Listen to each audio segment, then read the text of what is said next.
Greetings. I've always been one of those people helping people. In essence, if I noticed that someone was having trouble and I thought I could help, I helped. I've had a lot of people who have told me throughout the years that I've given them assistance in life, in business, and I've appreciated that they've told me that. I never went out of my way to try to make it, you know, one of those kind of things where I look like a hero or anything like that, but it's just what I did. So I offered advice. I used to step in front of people to keep them from getting hurt. When I was in college, I used to walk groups of girls. Yeah, we called them girls back then. But I would walk groups of them to a place where we would go out to a nightclub or whatever, and then I would walk a group back, the group that wanted to go back early, because I wanted to make sure that they were safe. Not that I was the biggest guy in the world, but I always had that feeling back in the day that I would be willing to take a beating or a bullet in order to protect people I really cared about. That's just how I was. And it's been interesting over the last few years to realize finally that there are just those times where you can do as much as you think you can do and you can't help people. And you would think that I would have recognized it earlier on, but I really didn't. For instance, I think I told a story, maybe I didn't, about this kid named Kevin when I was a teenager who everyone just hated. Everyone always were picking on him, whatever. And I did everything I could to try to protect him. And it turned out that it didn't work. I would sit with him, just me and him, and we would talk about things. And he never could get it right. He was our version of Neville Longbottom, only without the potential talent later on. It just didn't work for him. Then, when I was in college, I had a friend who, I knew her kind of well, and I knew that she was having difficulty. She was a little older than the rest of us. And this one time, she ended up committing suicide. Wrong. Let me rephrase that. She tried to commit suicide. She didn't succeed at it, and I never saw her again. And I knew that she had those issues because we talked about it, but there was just nothing that I could do. My normal thing didn't work on her. Many years later, in my 30s, I had another friend who, when I first knew her, I had a major crush on her, and she was like a month younger than me, which worked out well, but, it was never to be. But I still called her all the time. I was always checking on her throughout all the years after graduation.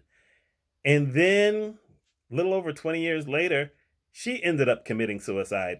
And I had just talked to her 3 weeks earlier. And it seemed like the telephone call went well and we had a good conversation, but you just couldn't stop it. And that one bothered me for almost a decade. And I had, mutual friends who would tell me there was nothing you could do. This is not your fault. And I always felt, that was a fault of mine. There was a time when I was working at a health center here in Syracuse, and there was this tiny Mexican woman who was having trouble with her husband. He was beating her, and I was going to step in. And she wasn't a friend, but I'm like, I can't just allow this to happen. And the ladies there who had a different perspective to me said, you can't get in the middle of this. You have to let this go the way it's going to go because one, if you step in the middle of it, you could kill him. Two, he could kill you. Three, she could say you started it because she's scared of him. There's just no way you can win. And my mindset couldn't, handle that initially. It's like, what do you mean? Look at all the trouble she's having. But they said there's nothing you can do. And you know what? That had happened before when I was working at the first hospital I ever worked at. And there was this woman there who was having the same issues. I mean, she was coming to work with all kind of bruises.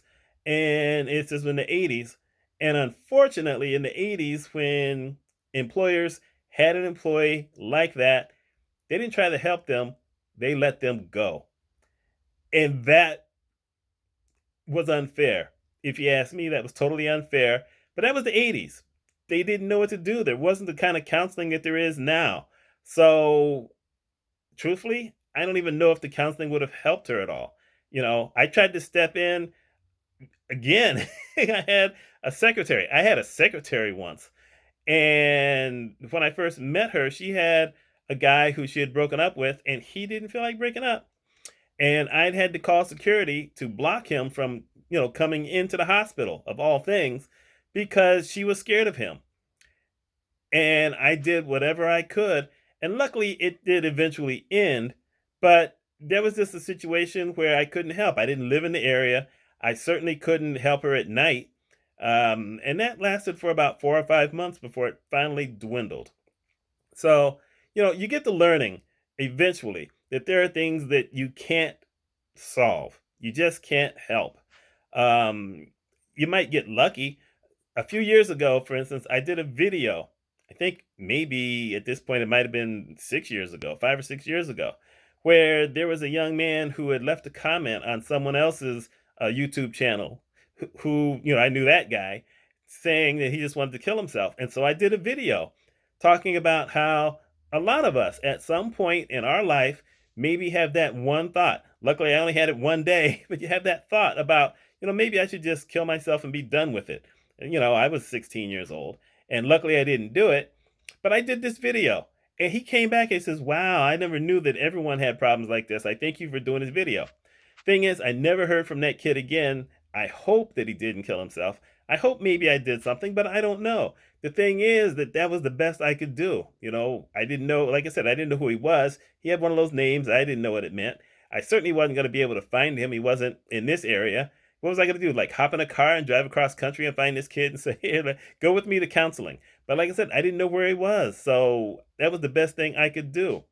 There are people I've known with, body issues where you're hoping that, you can tell people, no, you don't have to fall for that. You don't have to listen to anybody else. But it turns out that that's an internal thing with them. That's just something that they can't overcome.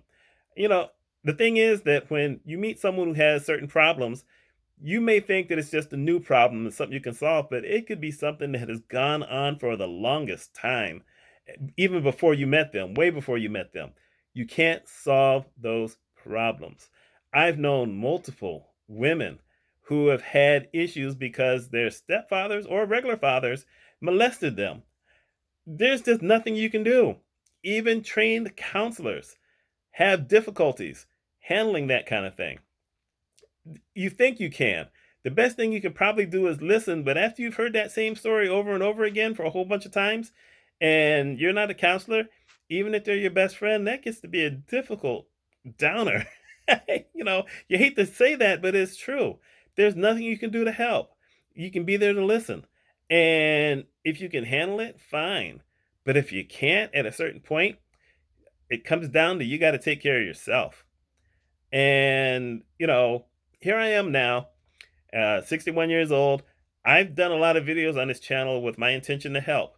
I did one a couple of weeks ago, 61-year-old trying to give tips to millennials or younger people on things that maybe you want to think about doing before you get too old. I did the same thing when I was 60.